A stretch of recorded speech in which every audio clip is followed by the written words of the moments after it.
Good morning guys. Nandito tayo ngayon sa QA room. Kasama ko yung isang PC dito. Guys, ngayon papakita natin yung sewing line ng pinapasok ng factory. So, tara.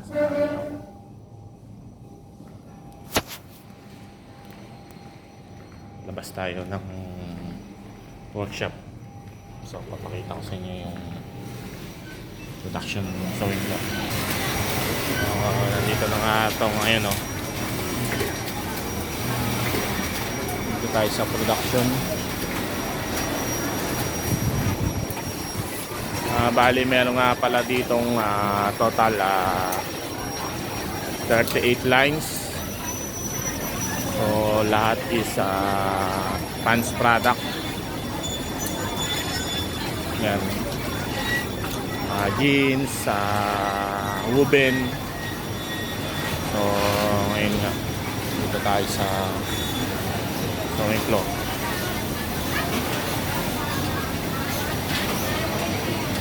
Sa susunod pala natin video, papakita ko naman sa inyo yung cutting. Yung last video ko is pinakita ko yung parking area. Itong video na to is pinapakita ko sa inyo yung sewing area. Ito nga pala yung inspection table ng QC. So this is after finished product, kine-check siya ng QC. Yan. Para talagang walang makakalusot na defect. 100% checking yan. Meron sila ditong guideline yan. For the past garments, dito nila nilalagay. Meron silang sariling lagayan. And for the reject, yung sa ilalim. Yung mga reject is binabalik sa sewing para i-rectify. After, ibabalik ulit para i-recheck.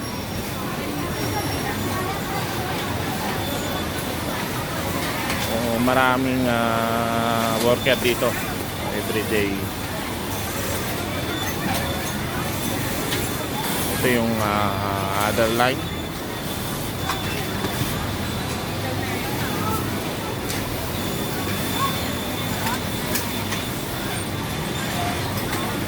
Medyo peak season ngayon, so maraming order.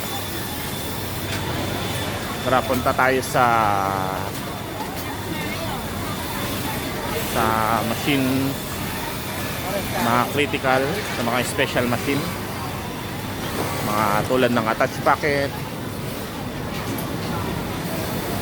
bartak. Papakita ko sa inyo yung mga machine dito na automatic. Dito nga tayo. Yan, mga attach packet. Itong area na to is for the special machine. So automatic na siya, meron na lang siyang isang tao, so automatic sewing na siya.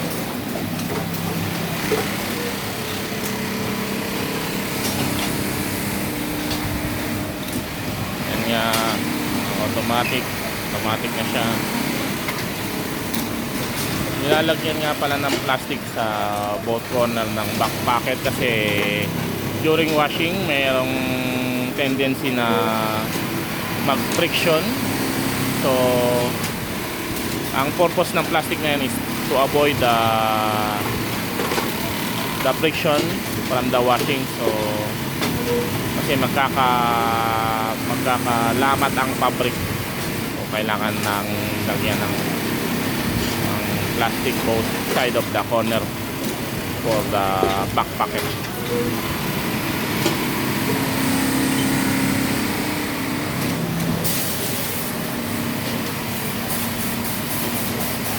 Lahat ng dito is special machine.